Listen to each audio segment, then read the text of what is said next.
Is the lock screen notification missing or not showing on your iPhone?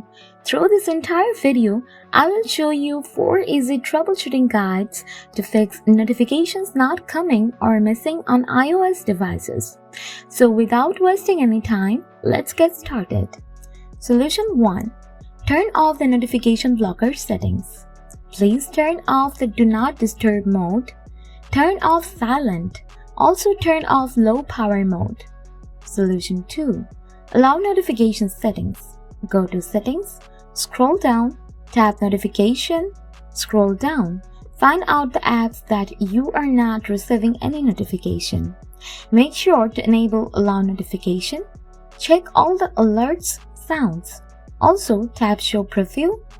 Choose Always if there is an in-app notification setting. Then open this up and enable all the necessary settings. Solution 3.